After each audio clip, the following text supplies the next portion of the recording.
How to attend classes. अब देखिए, आप चाहे ऑनलाइन कर रहे हो ऑफलाइन कर रहे हो, अगर मान लीजिए आप ऑफलाइन क्लासेस कर रहे हैं, आपके आसपास बहुत सारे बच्चे होंगे, गपोड़े कम मारे, गप्पे कम मारे, थोड़े से पूरा फोकस है ना टीचर पे रखें आप, पूरा फोकस। अगर आप ऑफलाइन में पढ़ते हैं तो मुझे पता है दोस्ती होती है, प्यार होता है, इश्क होता है, मोहब्बत होती है, दुनिया भर की चीजें होती हैं, मगर आप लोगों को फोकस करना है बेटा। क्योंकि जब भी आपका ऐसा मन करे ना, मेरा एक डायलॉग याद रखिएगा, प्यार मोहब्बत धोखा है, पढ़ लो बेटा मौका है। और दूसरा डायलॉग ये है, love is pain, go prepare for JEE Main. ये दोनों डायलॉग्स आप याद रखें। अगर आप ये दोनों डायलॉग्स याद रखेंगे, अपने आप लिख लो आप चाहो तो इसको, जब भी आप डिस्ट्रैक्ट हो गए ना ये डायलॉग जरूर पढ़ लेना, ठीक है। So how to attend classes, ठीक है। सबसे पहले कंप्लीट फोकस ऑन टीचर। अब अगर आप ऑनलाइन में है ना तो आपको ये वाले डिस्ट्रैक्शन तो होंगे नहीं, मगर चैटों के होते हैं, जो चैटें चलती है ना, यूट्यूब पे भी पढ़ो या कहीं पे पढ़ो, आप चैट्स पे बहुत ज्यादा ध्यान दे दो, ज्यादा चैट्स पे ध्यान नहीं देना, ठीक है। टीचर को खुश करने के लिए एक्सडी लिख सकते हो आप, उसमें कोई दिक्कत नहीं है, बट कोशिश करें कम से कम चैट करें आप, ठीक है। तो complete focus on teacher. Teacher कुछ कुछ चीजें बताते हैं, बहुत सारी चीजें है ना टीचर बोलते हैं, लिखवाते नहीं है, उन चीजों को पकड़ पकड़ के आपको लिखना है, and that is why running notes is important. Running notes इसीलिए इंपॉर्टेंट होते हैं, रनिंग नोट्स आपको बनाने हैं, ठीक है। एक अच्छे पोस्चर में आप बैठे, देखिए अगर आप ऑफलाइन कोचिंग जाते हैं तो एक अच्छे पोस्चर में आप अपने आप बैठेंगे, ठीक है ना। वहां की सीटें ऐसी होती नहीं कि नींद आ जाए, ठीक है ना, लोहे की बेंचेस होती है, वहीं पे बैठना होता है, तो आराम तो आपको वैसे भी नहीं मिलेगा। तो ऑफलाइन में तो टेंशन है ही नहीं, मगर अगर आप ऑनलाइन पढ़ते हो तो आप अपने हिसाब से कुर्सी खरीदते हो, सब चीजें अपने हिसाब से होती है। आप अपराइट पोस्चर रखें, ईयरफोन या फिर हेडफोन डाल लें, ठीक है। खासकर क्योंकि जेईई के टीचर तो देखो कुछ भी बोल देते हैं क्लास में, तो लाउड स्पीकर पे सुनोगे तो वैसे भी अच्छी बात नहीं है, बट कोशिश यही चीज करें आप लोग कि ईयरफोन पर लगाएंगे तो आपका डिस्ट्रैक्शन होगा नहीं, जोक्स अपार्ट, डिस्ट्रैक्शन बिल्कुल भी फील नहीं होता अगर आप ध्यान से चीजें सुन रहे हैं तो, वरना बाकी आसपास की साउंड्स भी आप लोगों को सुनाई देंगे, ठीक है। तो रनिंग नोट्स आप लोगों ने बना लिए। ये दोस्तों बहुत इंपॉर्टेंट चीज है जो आप मिस आउट करते हो, ठीक है। इमीडिएटली आफ्टर द लेक्चर, और ये क्या ऑनलाइन में ही पॉसिबल है वैसे तो, immediately after lecture rewatch the B tag things, B या सी टैग।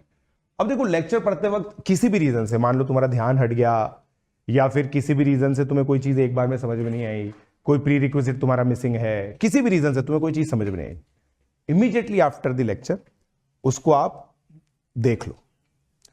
अब कुछ बच्चे क्या है ना टाइम के अगेंस्ट रेस कर रहे हैं, जिनका बहुत सारा बैकलॉग है, उन लोगों के लिए ये पॉइंट वैलिड नहीं है, उन लोगों के पास टाइम ही नहीं होता रीवॉच करने का। मगर जो बच्चे अभी प्रिपरेशन स्टार्ट करने वाले हैं ना, या स्टार्ट कर रहे हैं, तो उन लोगों के लिए बहुत रेलेवेंट है। अभी क्लास की फ्रीक्वेंसी बहुत कम होगी, बहुत थुचुक पढ़ाई चल रही है अभी, तो ऐसे बच्चे immediately after lecture B tag things को रीवॉच कर ले। बी टैग मतलब क्या होती है, देखो ए टैग वो होती है जो आपको इमीडिएटली समझ में आ गई, क्या भाई मस्त है, सारे क्वेश्चंस भी हो रहे हैं। बी टैग क्या होता है, आपको समझ में तो आ गया मगर क्वेश्चन नहीं हो रहे, मतलब ये क्वेश्चन है, ये प्रैक्टिस है, क्वेश्चन तो हो रहे हैं, प्रैक्टिस नहीं हो पा रही। सी टैग वो होते हैं जिसमें कुछ भी नहीं समझ में नहीं आया, ठीक है। तो अब देखो दोस्तों, सी टैग के अंदर क्या होता है, क्वेश्चन भी नहीं आया, मतलब थ्योरी भी समझ में नहीं आई, और प्रैक्टिस भी तो दूर की बात है, प्रैक्टिस तो और भी ज्यादा दूर की बात है, ठीक है। अब यार मेरा ये चीज है इसके अंदर दोस्तों, ये टैगिंग तो मैंने खुद ने बनाई है, देखो मैंने अपनी जो बुक है क्लाइंबिंग अप द लैडर, उसके अंदर भी इस बुक का इन टैगिंग का वर्णन किया हुआ है, तो आप चाहें तो वहां से भी पढ़ सकते हैं। तो ये जो प्रॉपर टैगिंग आप लोगों को करनी है लेक्चर की, जैसे कोई भी लेक्चर है, क्योंकि इससे क्या होगा ना बेनिफिट, आपका रिवीजन होता रहेगा। तो immediately after lecture rewatch the B tag things and prepare a tracker. एक ट्रैकर आप लोगों को प्रिपेयर करना पड़ेगा, प्रिपेयर अ ट्रैकर। ट्रैकर का मतलब क्या होता है दोस्तों, मैं आप लोगों को समझाता हूं। ट्रैकर का मतलब क्या होता है मैं आपको समझाता हूं। ट्रैकर के अंदर वैसे तो अपना एक वीडियो है मेरा, हाउ टू मेक ट्रैकर, ये देख लीजिए, है ना। अगर आप लोग ये देख लेंगे तो आप लोगों को क्लियर हो जाएगा। ट्रैकर बेसिकली ये ट्रैक करता है कि आपकी पढ़ाई कैसी चल रही है। तो मान लीजिए आपने किसी चैप्टर जैसे क्वाड्रेटिक इक्वेशन में 12 लेक्चर अटेंड किए, हर लेक्चर के करस्पॉन्डिंग आप टैग लिखेंगे, जैसे ए बी सी बी। इसका मतलब ये है कि पहला लेक्चर आपको पूरा समझ में आ गया, क्वेश्चंस भी आपसे हो रहे हैं। दूसरा लेक्चर समझ में तो आया मगर क्वेश्चन नहीं हो रहे, उसमें थोड़ी सी और प्रैक्टिस की जरूरत है। आप ट्रैकर बनाते हैं, तो मैं ये मानता हूं चाहे आप ऑनलाइन स्टूडेंट हो या ऑफलाइन स्टूडेंट हो, ट्रैकर बनाना आप लोगों की जिम्मेदारी है। अगर आप ऑफलाइन स्टूडेंट हैं तो आप एक कॉपी में बना लीजिए या डायरी में बना लीजिए, जिसमें बेसिकली देखो ट्रैकर वही होता है, it is a fancy name for strengths and weakness. भाई स्ट्रेंथ्स और वीकनेस लिखते हैं हम। जैसे भाई आप मान लीजिए कि आप लोगों ने क्वाड्रेटिक इक्वेशन है, क्वाड्रेटिक इक्वेशन के अंदर 8 टॉपिक्स आपने पढ़े, उसमें से कितनी आपकी स्ट्रेंथ है, कितनी आपकी वीकनेस है, ये चीज आप लोगों को मेंशन करनी होती है। अपनी वीकनेस को आप ज्यादा रिवीजन करते हैं, अपनी स्ट्रेंथ को रिवाइज करने की जरूरत नहीं है।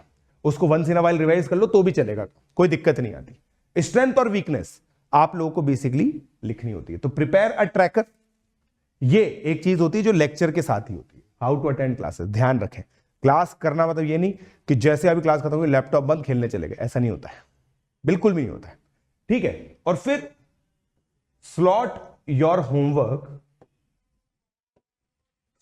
Homework after the class and before next class. ये इंपॉर्टेंट है भाई। आपको जो भी होमवर्क मिलेगा ना, देखो अगर आप होमवर्क धीरे धीरे करते जाओगे ना तो आपको बैकलॉग नहीं बनेगा। ये एक बहुत इंपॉर्टेंट चीज है। अब यहां पे क्या है ना, आपकी जो स्कूल की हैबिट है ना, वो ये है कि आप सारी एक्सरसाइज एक साथ कर लेते हो। आपने 2 घंटे दिया, सारी एनसीईआरटी का एक चैप्टर पूरा सॉल्व हो गया।